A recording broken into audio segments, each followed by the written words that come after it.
everyone. Just a few housekeeping notes before we start. So for AI City Planner here, for 1 CM credit, don't forget to log on to your AP accounts. My name is Manuel Santana Palacios. I'm an assistant professor here at the City and Regional Planning section. And today I'm pleased to introduce a dear colleague and friend of mine, Dr. Dave Amos.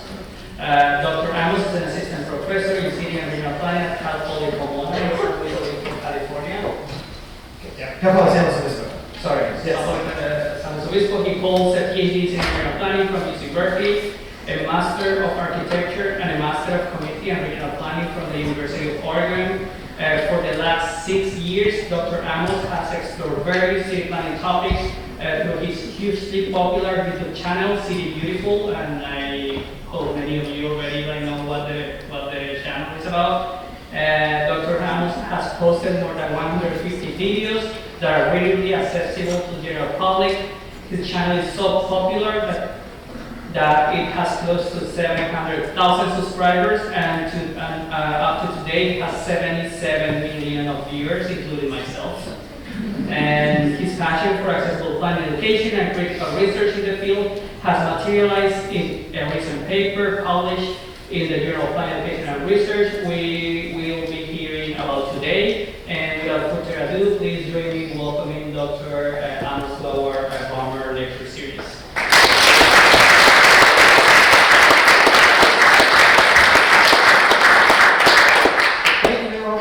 It's so great to be here in Central Ohio. It's my first time in Columbus. I just had a tour of the city. It's fantastic. I'm halfway to typing to my wife that we need to move out here or something. It's, so much is going on in the city, and it was really a fun opportunity to check it out. So I'm here. The title of this talk is New Media Messages in the Urbanism Discourse. I'm giving this talk because while I do research in land use planning and transportation and active transportation, I also do work in YouTube, both researching and then also, as Manuel said, I am a producer of a YouTube channel. We just celebrated the 7th year of the channel. It's can't believe it's 7 years, but I'm shooting for at least 10, so we'll see how it goes. For those who don't know, again, this is the channel. You can go to youtube.com/citybeautiful. It's the stats that Manuel mentioned are kind of getting crazy. One of my favorite stats that the YouTube studio mentions is that my video has been viewed for 6.5 million hours, which I didn't know what that meant, but that means that if one person were to continuously watch for all the watch time, it would be 742 years of watching, which is sort of nuts. So it evolved beyond my wildest dreams, quite honestly. I'll talk a little more about the origin of the channel in a second, but so this is my current YouTube set. This is what it looks like. I had a comment on a video a month ago where somebody said, I've been watching you for years now, and this is the first video where you really look old to me. I'm like, thank you so much for that. This is why I don't read the comments, actually. Thank you. The flip side of that is you watch yourself grow through time. I've been doing this for 7 years, and there are times when I really want to hide videos where I look like such a huge nerd way back then. So I have really embarrassing pictures of me or videos of me online too. So it goes both ways. I can't win apparently either I'm too old or too nerdy and young. Here's what I want to talk about today. This is a little bit of a unique lecture. I know this is not, I think, a common Baumer lecture. I will be talking about research today, but I'll also be talking about sort of the state of the art around being online in the urbanism discourse, which is something, it feels like it's happening in real time, so I haven't had a chance to publish on it yet, and we're all sort of figuring it out as we go. So I want to talk about the phenomenon of free choice learners. This is where my research focused on. We'll get into what that means. Then I want to describe the diverse media landscape around urbanism that's really developed in the last 5 to 7 years and how that's impacting policy and social movements and things like that. I also want to give you a little bit of a primer on what it means to translate city planning content to a YouTube audience. And how do we take that message, a lot of what we say learn in the halls of this building, and how do we translate that to the general audience? What does that look like? What does that process look like? And how do we do it successfully? And then finally, I want to look to the future because it feels like our timelines are speeding up. We're seeing change happening much faster now, and I think driving in part because of this discourse. So what does it look like for the future? The future of sort of urbanism discourse, the future of pedagogy, like how do we sort of take some of this new information and new ways of telling stories, and how does this apply to classroom settings? So I want to give a quick why YouTube channel. Let's give the origin story here. There's 3 reasons why I started a YouTube channel. So I think, first of all, practitioners need a way to describe some of these basic planning concepts. Because when I was a city planner, I was a consultant land use planner for a few years, and I was often given the task of describing a topic, like complete streets, healthy communities, zoning codes. And this was back in 2013. There were no sort of YouTube channels that focus on city planning.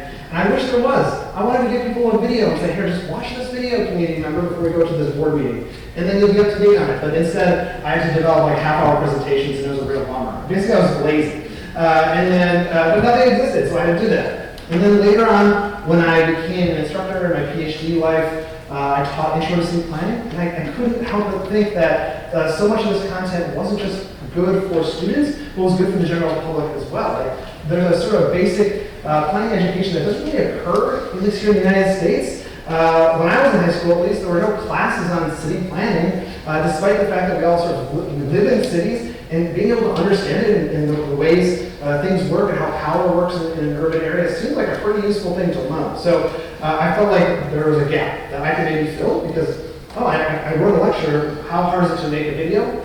It turns out very hard. At least back 7 years ago, I had no experience making YouTube videos. It took me like 4 months to make the first video, and it wasn't that good.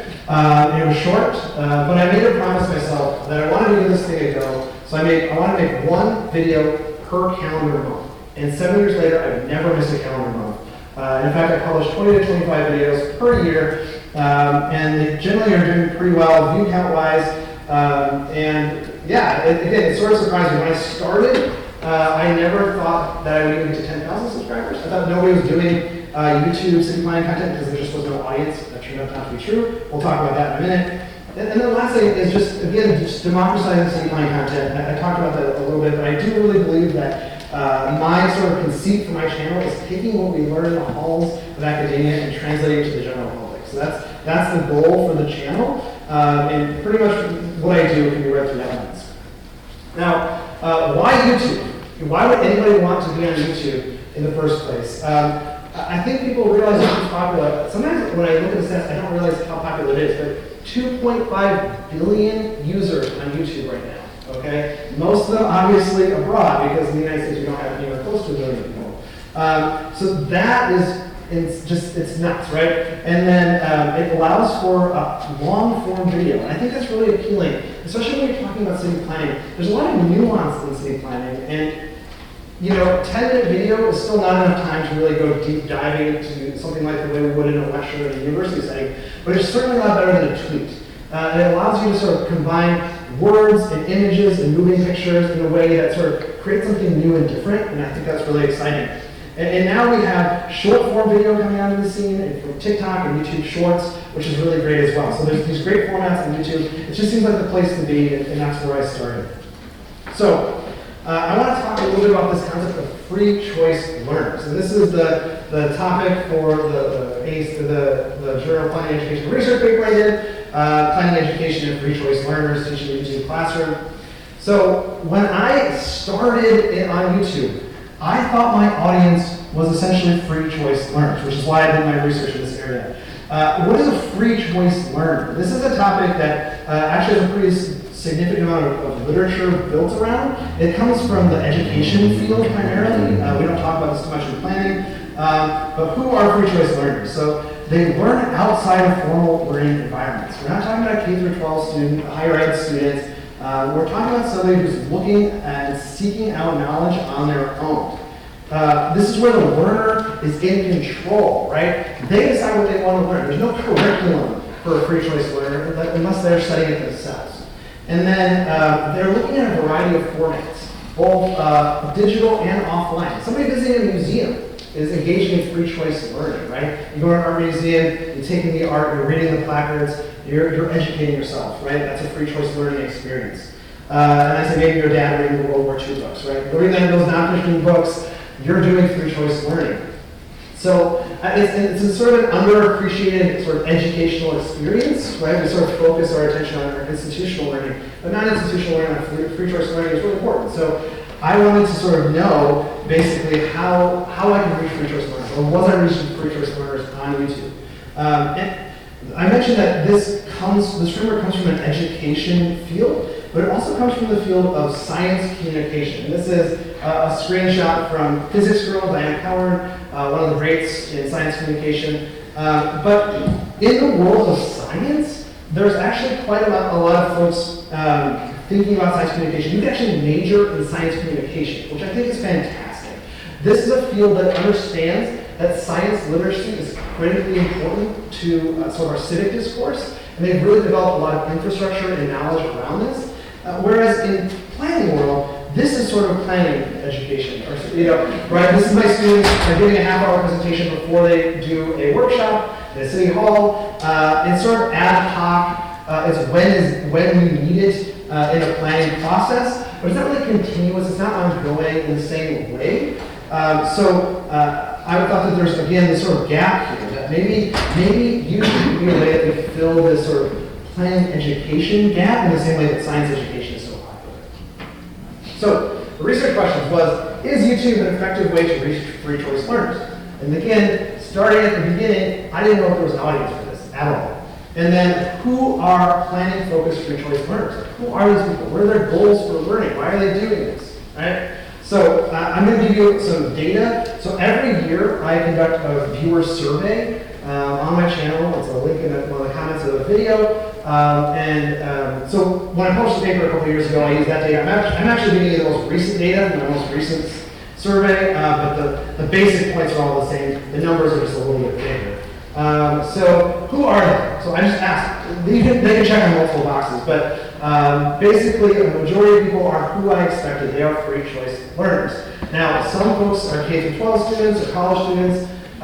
There are fewer city planners and city leaders, but by and large, people are coming on just to learn about planning, which I think is fantastic. I mean, right? There are people who are just curious about this topic that we're not initially reaching 5, 10 years ago. So another sort of piece of information I wanted to know about was what impact do the videos have on them? Are we sort of what good is it to learn about city planning on YouTube? And obviously, just learning something new. That's a perfectly valid outcome. And again, for free choice learners, that is what they're after. We saw people suggesting they have more community interest or interest in what's going on in their local city in terms of city planning concepts. These labels are shortened from what I actually have in this survey. A lot of people indicated they want to be involved in their community, which is awesome. And then a not insignificant number of people wanted to either study city planning or become a city planner or both. They can choose both. And that's been one of the more heartening things, I think, coming out of this whole video project, was the number of people who said that they became a city planner or went to school for city planning as a result of watching videos like this. That's perhaps my favorite thing about this in terms of impact, was helping people sort of find their career goal, which they wouldn't otherwise. And I think that comes down to, again, where there's no sort of K-12 education on city planning, a lot of people don't know that you can become a city planner. So having this content out there is so important. And I think we'll talk about the media landscape today, which is much more saturated. But when this study was sort of initially going on, and when my channel was starting, there was next to nobody doing this. So it's been amazing to see it change. Okay, so that was just a couple of snippets from the actual survey. YouTube has a set of analytics as well. So there's some really interesting stats that was surprising to me as I developed the channel. More of my audience is abroad than US based, which is interesting to me because most of my videos focus on the US context. I mean, I consider myself more of an expert on the US side of things than abroad, but because YouTube has those 2.5 billion users worldwide, I get a large audience from abroad, and it's something where I've been trying to occasionally shift and pivot and do an international video to satisfy that audience, but a large number of folks from abroad. Here's the may not, but the audience is primarily male. Obviously, I don't choose my audience, and this would not be the choice I would make if I could. We'll talk about the YouTube algorithm and how it sort of finds viewers for videos, but this is the stat. The interesting sort of thing is now that with the rise of YouTube Shorts, which is just basically TikTok on YouTube, I'm seeing the numbers of female watchers go up. The short form is attracting that audience more than the long form content. So there's some interesting sort of ramifications there. But, again, so just to reiterate the research questions, is YouTube an efficient way to reach free choice learners? Absolutely yes. Survey shows there's a lot of free choice learners, the view counts are high, it's a good way to do it. And then who are these planning-focused free choice learners? Mostly just people looking for more information, maybe looking to get involved in the community, and a small but not insignificant number are looking to actually make a career out of this, which is, again, smaller number, but huge impact, I think, for those folks. So the discussion section here, so the algorithm. So YouTube channels live and die by what's called the YouTube algorithm. And what the YouTube algorithm does simply is it matches videos with viewers. And in fact, if you ask YouTube themselves, they'll say don't refer to it as the algorithm, refer to it as the audience. Like it is simply just a matching tool for you to find an audience. And what the YouTube algorithm has found, in my case, in the case of basically every other city planning channel, we all talk about this stuff, and it's true everywhere, is that YouTube figured out that more men watch than women, so it serves up my videos on the homepage of men more often than women, and it becomes a sort of perpetuating cycle. So the algorithm, we live and die by it, and we don't get to choose our audience. It finds it for us, which is great because we choose a wide audience, but we end up with gender splits that are not ideal. Equity and diversity is another thing that I talk about in the paper a little bit. So another study came out just before mine that interviewed YouTube creators, educational creators, and they found that, not unsurprisingly, women, people of color, and people of queer identity experience harassment at far higher rates than people who look like me. I got the comment about being old, and that's child's play compared to what other YouTube creators get. And that has a real chilling effect on sort of diversity of voices in the YouTube space. It's to the point where I get students sometimes who come to me and say, hey, I think I want to start a YouTube channel about city planning. I say, that's great, but if they're in one of those groups that I mentioned, I gotta give them a hard talk. Now, this is an actual concern. Studies have shown you're gonna get harassment, and it's something that the YouTube comment section has gotten better over the years since that study came out, but I've talked to creators in those communities, and it's no problem. Another sort of challenging thing is YouTube is not great if you want to deal with touchy subjects. So YouTube, they match up viewers and videos, but they also match up advertisers and videos, right? And that's a good thing. As a creator, you can make some money doing YouTube, and that's good because it costs money to make the videos. But they don't want to serve up an ad for Coke on top of a video showing Nazi propaganda, right? That makes total sense. The problem is, YouTube isn't always great at knowing when a sensitive subject is being discussed in a positive way or in a negative way, right? So you have a situation where, let's talk about Black Lives Matter, right? Like in a YouTube video. And these are topics, Black Lives Matter, queer spaces, things like that, like that a city planning channel might want to talk about. But if they know that they're going to be what we call demonetized for talking about it, it makes you not want to do it, right? And obviously for a channel like mine, it's maybe not a big deal. One video that's demonetized, it's okay. But if you're a creator of color who wants that to be your sort of identity on YouTube and really bring that to the fore, you know that you're not going to like sort of be receiving sort of financial support from YouTube for doing so, it's chilling, right? It limits the voices we hear on YouTube. Again, I've been in contact with people from YouTube, and I know they're working on this, it's getting better, but it's still not great. Like I did a video on sort of rebuilding Lower Manhattan after 9/11. I literally never mentioned the word terrorist once. It was 100% of the building side of things. It was demonetized. I went to manual review, like an actual person on YouTube watched that video, demonetized. Like they're very strict on this stuff. And it's like, well, okay, so we can't, so any sort of controversial topic is essentially hard to cover on YouTube, and that's difficult because in city planning, I don't think we want to stray away from these tough topics. All that said, It is still worth it to be on YouTube. Again, for the reach alone, there's ways to get around some of these touchy subject things if you know how to do it. You know, hopefully things are getting better for creators of color, women creators. We're moving in the right direction, basically. It's still worth it. So, I'm going to stop with that train of thought, and I'm going to take you into the unknown a little bit more. So that was all published research. I'm very sure of myself on that topic, but we're going to go into sort of a realm that is sort of fast evolving, and it mostly comes about through me sort of thinking through my process as a YouTube creator, talking with other creators, other city planners about sort of this space, and this is where sort of, you know, I hopefully have a unique perspective as somebody who's been doing this for 7 years, probably longer than anybody else, certainly the only academic in city planning doing this as far as I know for that amount of time. So this is sort of my hypothesis for the second half of my chat here. It's that urban social media rose in popularity due to a rise in urban activism, like NIMBYism, but also helped propel the activism. There's some sort of symbiotic relationship happening here where we saw there's an increase in appetite for urbanism content on social media. And as that happened, hopefully some of that information encouraged more people to become activists, which encouraged more people to watch, and sort of resulted in meaningful change. Now, I don't want to take any credit for the meaningful change. I don't think it works that way. It's not quite a one-to-one. But I think that sort of these discussions we have on social media are sort of part of that process of progress. So, like I said, when I started this channel, free choice learners were my audience. That's what I thought.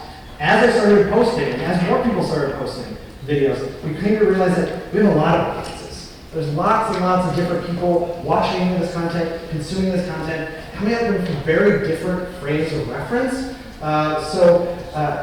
You know, it's not a simple thing of like, I'm just going to tell you these facts, you know, learn this piece of information anymore, right? A lot of the time we're hearing, can you make this video on this topic because I can use it to tell my city council to do this, right? Like, there becomes this idea of there needs to be a call to action, right? There's different audiences and they have different requirements, right? So education to free choice learners, yes, we got that one down, we figured it out, right? What do you give to a NIMBY, right? That's interesting to them, right? That's a different audience. That's a different way to design a video, right? A different way to write a video. It's a different advocates in general. How do you address them? Public officials will ask for videos to be done, specifically on their community quite often, right? You do those videos. What does that mean? Would a video for them be useful to a wider audience, an international audience?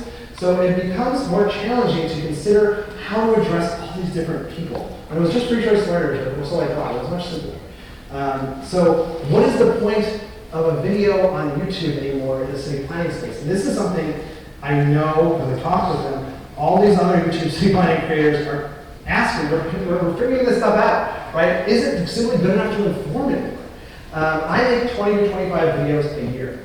Should I be maximizing the impact of every single video? Should this radicalize people, to galvanize them to become NIMBY activists, and run for office, and make change? Am I wasting my time on YouTube by simply informing? I simply provide an educational experience to them. Right? We're all sort of figuring this out. Like, where is the line? Does every video have to do everything? Or can some videos reach certain audiences?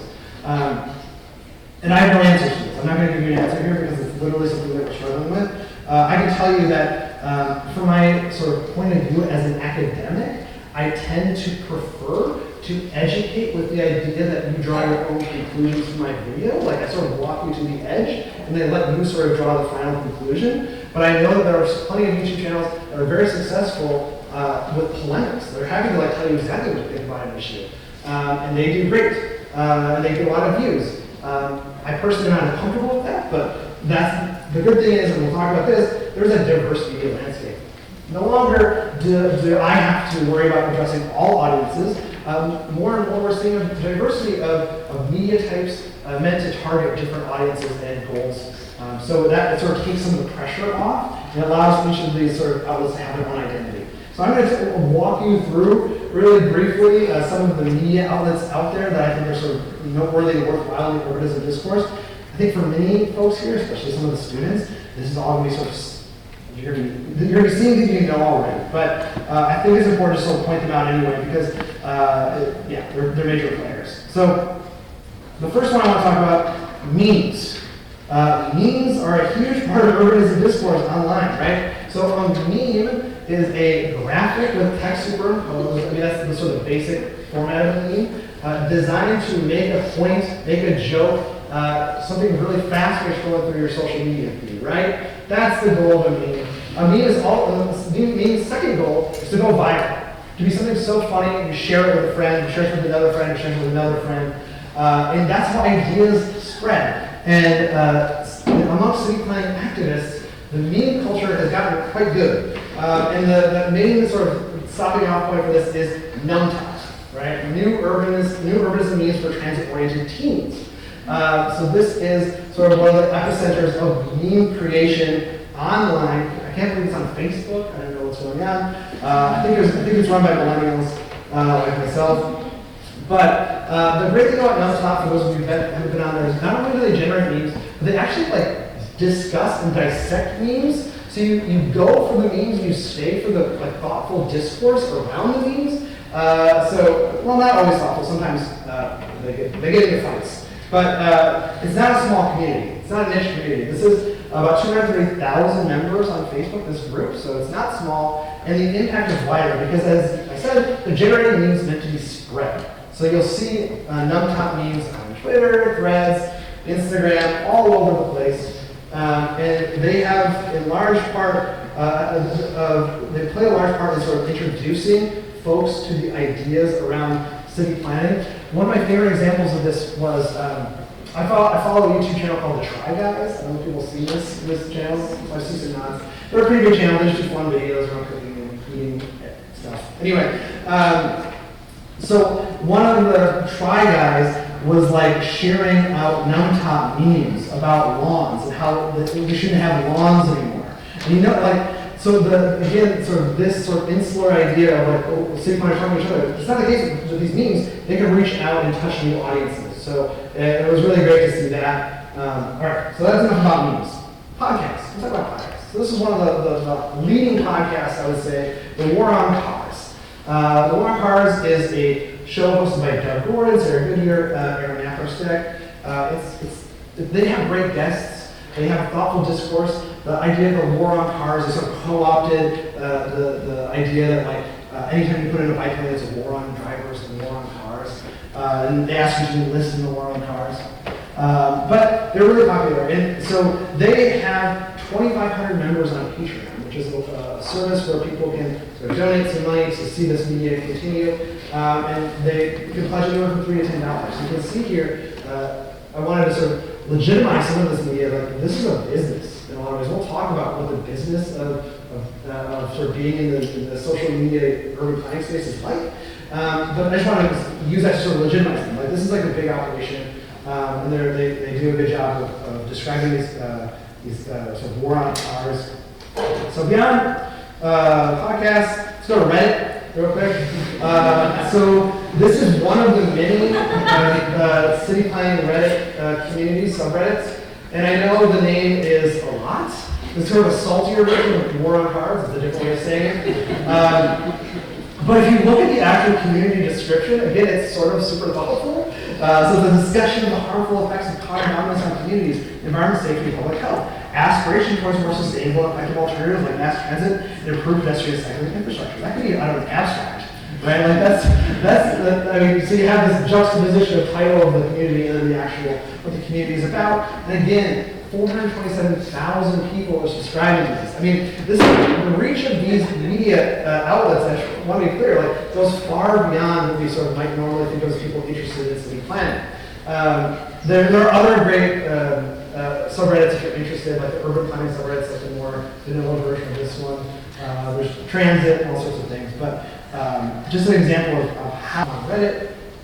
Another outlet we all sort of now love to hate is Twitter, X now. I want to highlight the Highland, Angie Schmidt. People just want to give you a good follow here. She wrote the book Right of Way on pedestrian safety, fantastic book. She right now is sort of going all in on public school reform, and she uses Twitter to her advantage quite well. So if you want to check out somebody who's really using Twitter to reach a large audience on an advocacy topic, I think she's a great example. This is another tweet. This is Jordan Grimes, who does this a lot, but I find that this is a great example of how best to use Twitter. he will oftentimes join NIMBY groups like Livable California's online meetings and then live tweet them, live tweet the results back out. And he'll like live tweet other sort of important meetings around housing and development in California.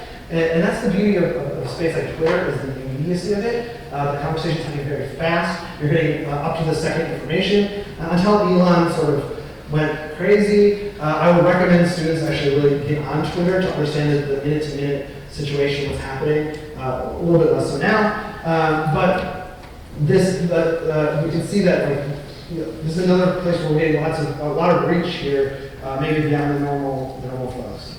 And then YouTube. We'll go back to YouTube here. So I'm obviously not the only game in town. There's so many talented and creative people generating YouTube content on city planning. In the top corner of the tram is RM Transit. Reese Martin does a great job. He is super knowledgeable. He's from Toronto. And his videos, anytime I do a transit video, I have to first of all look to see if he's covered it, and then also ask him if I did it justice. My greatest compliments I get on my videos are I do like one video a year on transit, and he messages me and said, "I like your video." Thank God. Reese likes that video. So he's really great. Not Just Rice is the biggest YouTube channel about city planning. So Jason Slaughter is a Canadian who moved to Amsterdam and sort of shares with us his perspective on what cities really should be designed like now that he's sort of fully integrated Dutch culture and sort of looking back and reflecting on North American planning culture. So always a good follow. The one on the lower left about parking is Ray Delahanty's City Nerd. So he does a great job. He's a former planner, or sort of like he's paused his planning career to do YouTube, which is a testament to how successful he's been. But he really focuses on sort of the nuts and bolts. He'll do top 10 lists of like top 10 most affordable cities that you can actually still walk in, things like that. And sort of reaches people at the level of like, I want to live in a good place that's good, like sort of good urbanism. Where is it? And I think that's such a good message. Again, there's so many different messages in this space, and it's fantastic. And the last one I want to share with you is the gentrification thumbnail is About Here by Klute Lee. So that channel, he's based out of Vancouver, BC. He's making probably the best videos on YouTube, period, on city planning. So if you want anyone to follow About Here. He's incredibly creative, knowledgeable. He does work for the CDC, and he's a real, like, I think all the city planning YouTubers aspire to be today. Anyway, so again, we're all sort of relieved that there are all these different messages and mediums that allow us to sort of target different folks. But I wanted to give you a little sense for how YouTube works specifically, and how we generate a video for YouTube. And this is, I think, helpful for both people who consume it or people who know people who consume it, because it's not as straightforward as you might think. It might help you understand why, for example, we don't just simply put like the actual thing we want to talk about in the title or thumbnail of the video, which I know help many academic. If I would just label all my videos, this one talks about use demand, or this one talks about zoning reform, right? But I can't always do that, and I want you to understand why, and also why.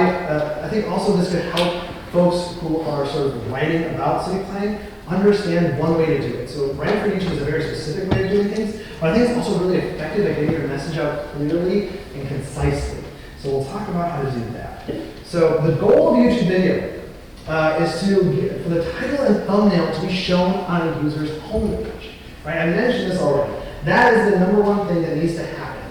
I think that 80 to 90% of most people's channels, their views come from the homepage. I always appreciate subscribers, but by and large in 2024, creators don't care about subscribers, because people don't go to a subscriber feed that often to look to see what videos are posted by people who subscribe to them. They just stay on the homepage. So if your video is not shown on the homepage, it's dead. If it's shown on the homepage and you don't click on it, it's double dead. Because the YouTube algorithm says, oh, we served up this video, they don't want to watch it. Maybe it's actually not that good of a video, right? So for a YouTube creator, you need to have a title and thumbnail that's so good that it's irresistible to click. Now, I think people probably know Mr. Beast, who's probably the most successful active YouTuber out there. He will sit with his team for hours just generating title and thumbnail ideas before they even come up with a video idea. And they won't do a video until they think that video topic is going to get 100 million views. Okay? Obviously, this doesn't work for city planning content. I can't do that. But by increasingly, me and other city planning YouTubers are looking at title and thumbnail first. And the argument for this that I've heard that I think is really convincing is not having a good title and thumbnail is selfish. Like we have hopefully good content, but we're not selling it to you. You're not going to ever watch it. We're just keeping it to ourselves. So we want to make sure that you sort of are engaged enough to want to click on it and watch it. Another thing is balance. We are always trying to balance the educational content with the entertainment value. Now, I wouldn't say that anybody watching my videos obviously for 100% entertainment value, but I would love to spend a 10-minute video giving you as much information as possible, just cramming in the information on city planning, right? That would be my dream. So you come out of that 10 minutes knowing way more than you did before. Unfortunately, we make videos like that, nobody watches them, right? Nobody watches to watch like just a lecture on city planning. So how do you get that balance? How do you get people to be entertained to watch the entire video while still giving them that educational experience? So that's a balance. There's no great answer to this, but it's something we're constantly grappling with. Next, I want to give you a series of insider tips. So if anybody's thinking about starting a YouTube channel, this is the stuff honed by years of many YouTubers more successful than me about how to make a YouTube video. And this again explains how YouTube videos are written and structured. So the first thing is you need to reward the click. The first 5 seconds of a YouTube video are often workshopped to death. I don't do enough of this. But like the last point says, nowadays when you go on YouTube, you hover over a thumbnail, it starts playing the videos. So that's the new thumbnail. Are you interested enough in the first 5 seconds for people to click and start watching? If you can get somebody to go full screen, you got it. They'll watch the whole video. But getting to that point is really hard. So your intro has to be so good. Quotable, tweetable, engageable, right? Are you storytelling, right? Are you getting people engaged? Are you wanting that? You have people so they want to find out what happens next. That's great.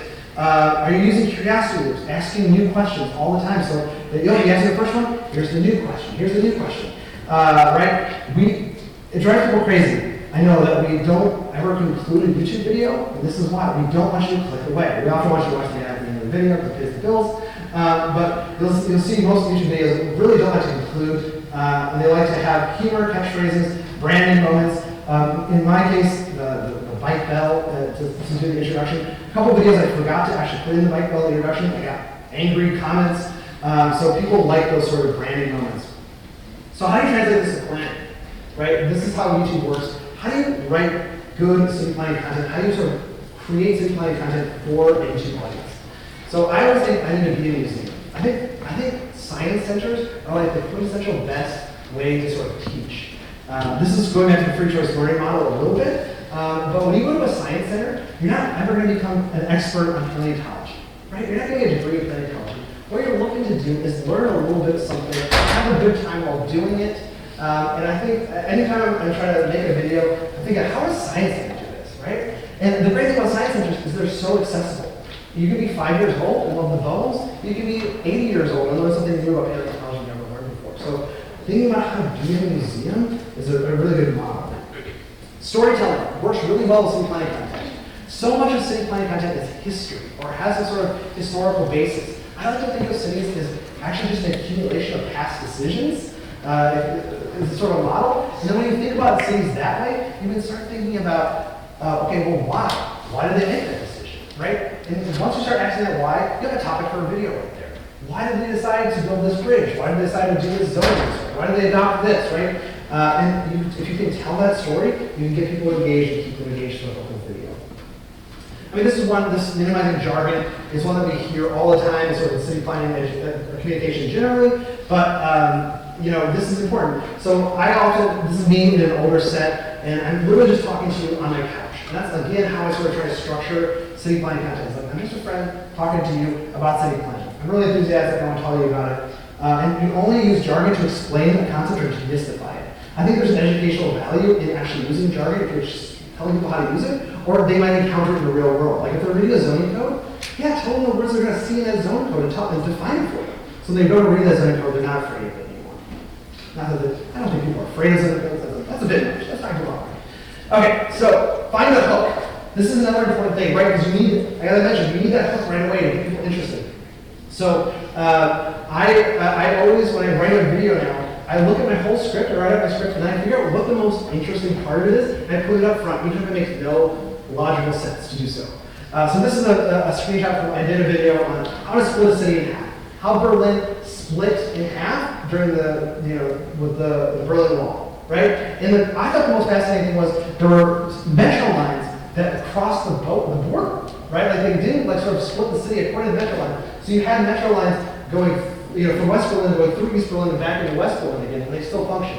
I thought that was the most interesting thing. That's the first thing you saw in this video. They got you, right? And then you kind of go from there. Show something new. Video is a unique medium. We can do things we can't do with a slideshow, for example.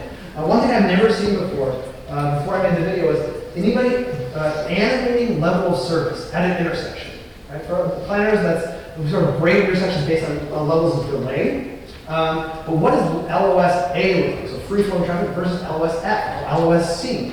So I just animated that. And nobody, I think, as far as I know, had ever done that before. So we have this opportunity to show something new and explain city planning concepts in a new way. I think that's one of the promises of online video. And finally, making it relatable. So choosing topics that really get people's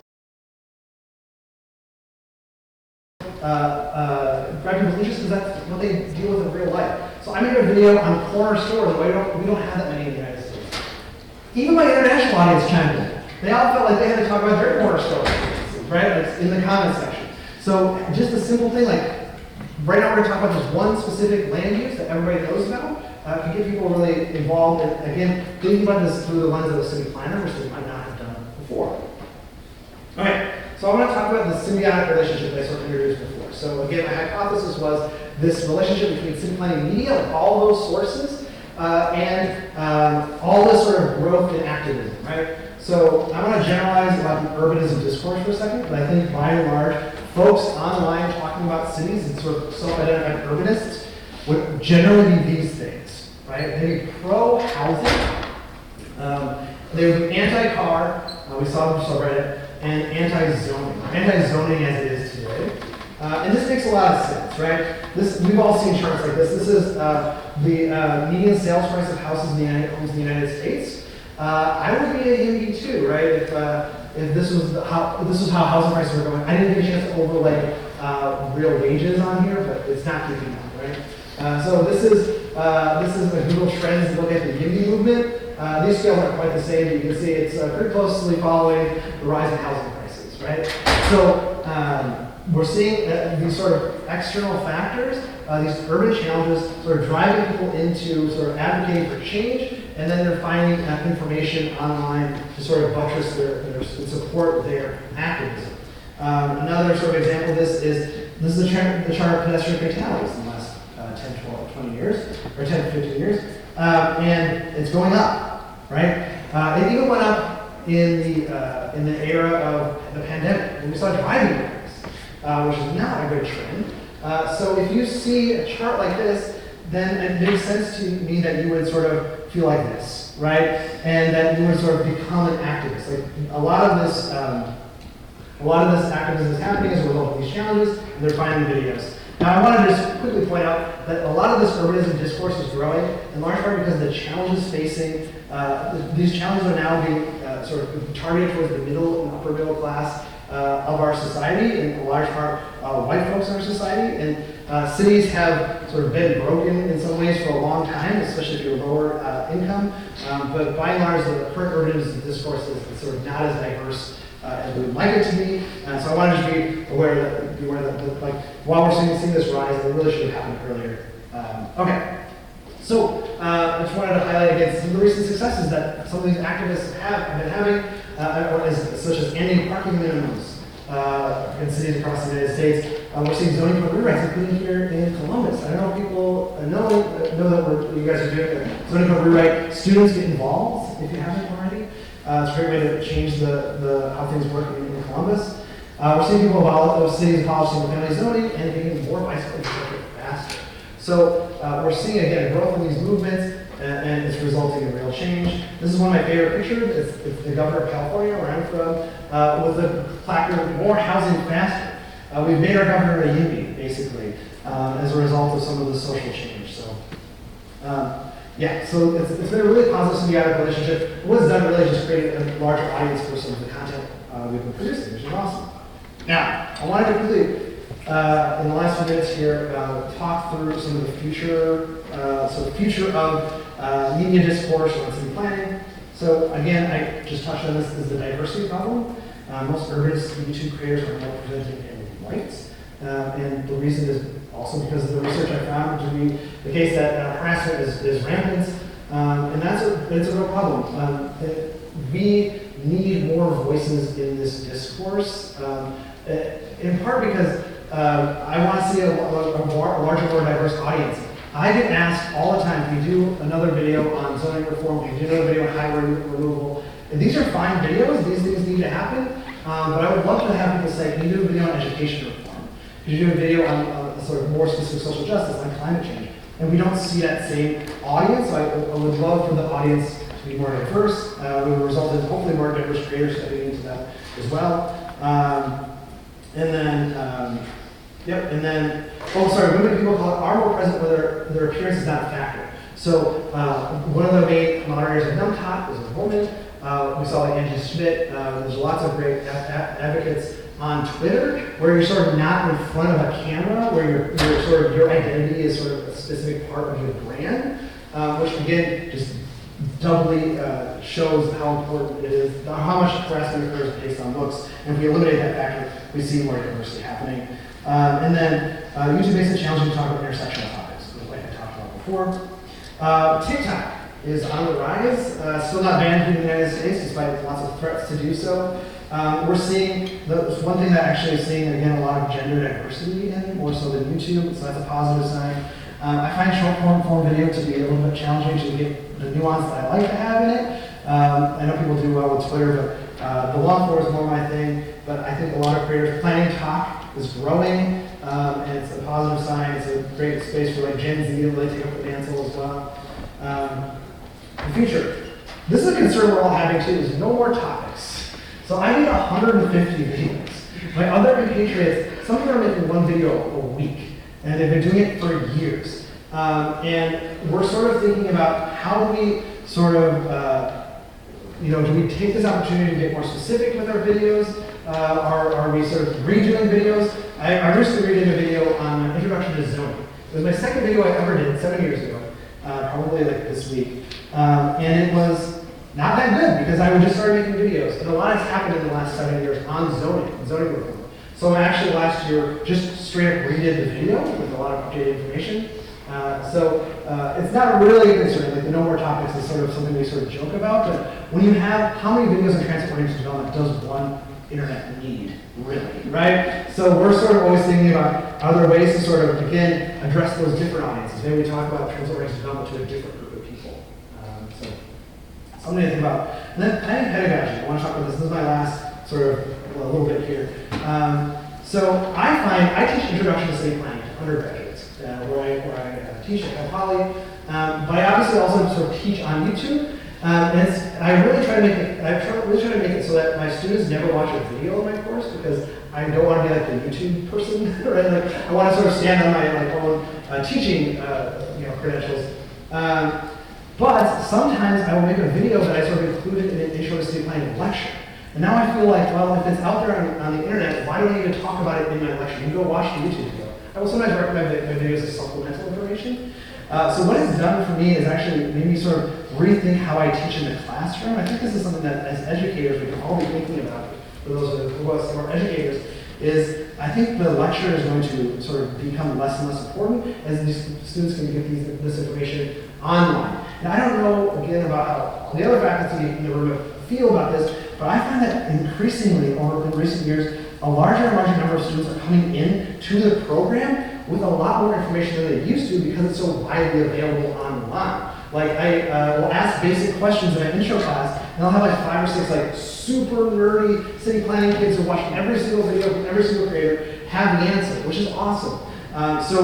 It's going to change, I think, sort of how we sort of teach intro classes, but also how we might think about reimagining our classes in general. This coupled with the rise of AI, whereas you can't like really even assign sort of a paper anymore because they might have you do it, they might have AI do it instead. I think the classroom environment is becoming really important, right? Because it's a place where they might actually do work that they get evaluated on, because we know that they're maybe not using AI there.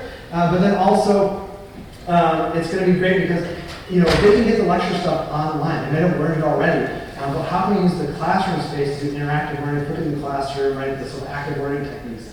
And increasingly, throughout the years of teaching intro to city planning, I've had to evolve that more and more in that direction. I think all of us in the education space probably have to do that anyway. So, I think I'm at time. So I'm going to stop there and open up to questions. Thank you so much for having me and letting me talk about YouTube for 50 minutes.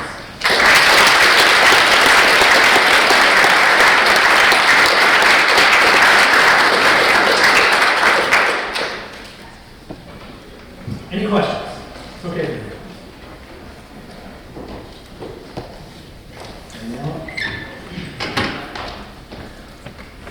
Yeah? What's your favorite video you made? It's almost like I planned to, because I have a couple of slides on this.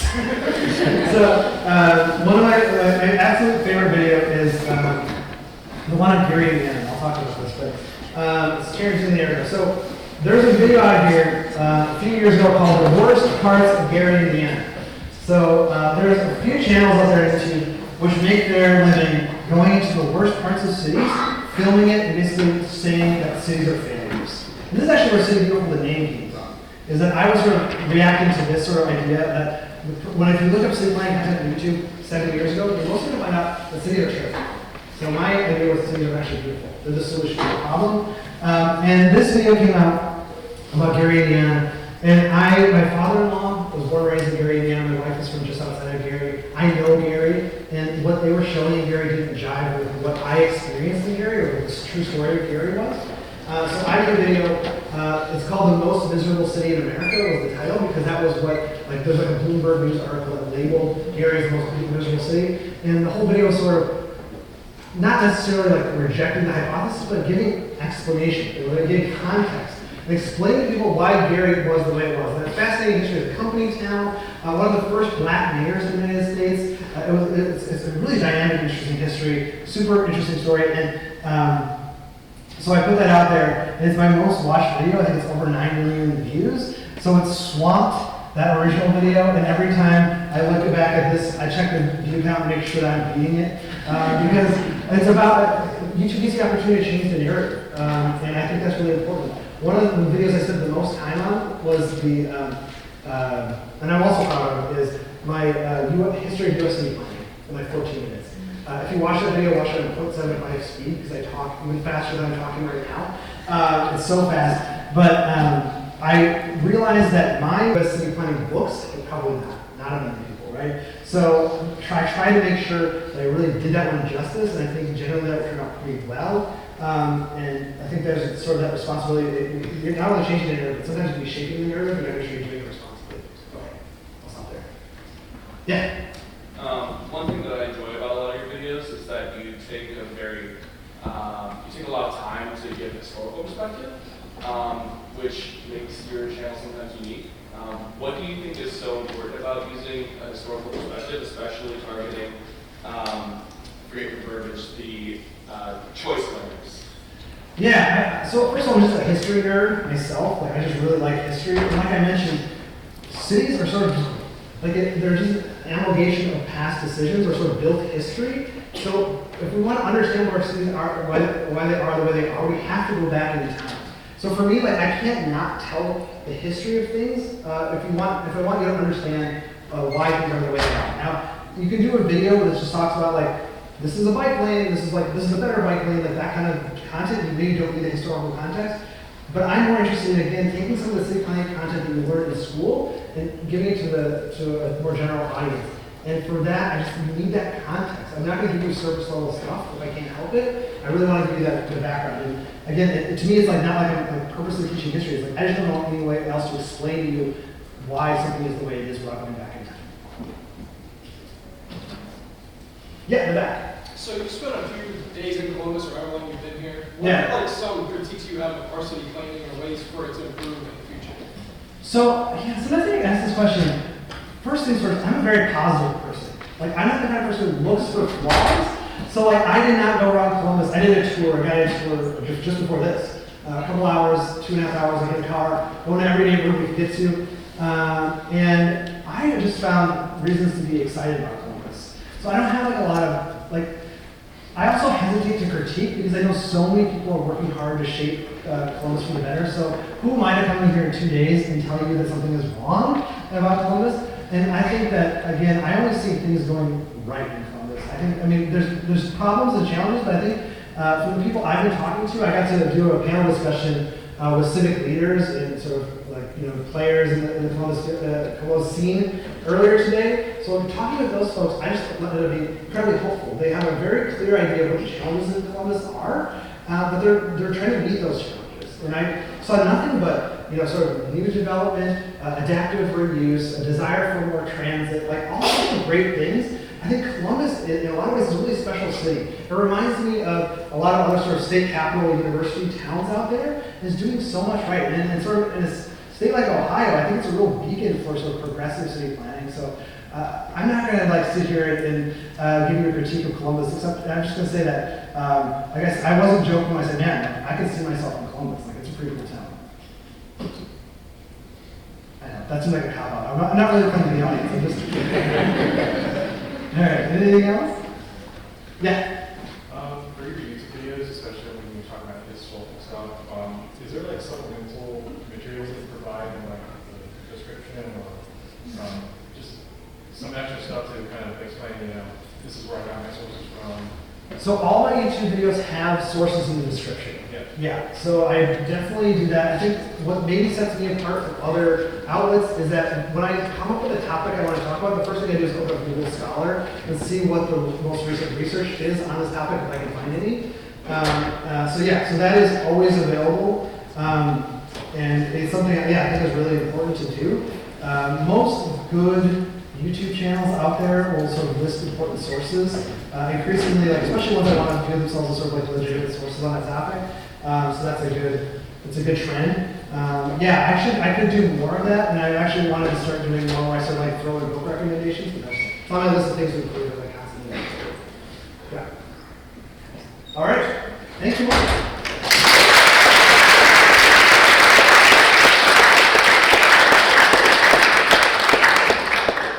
Thank you all for coming, and hope to see you in the next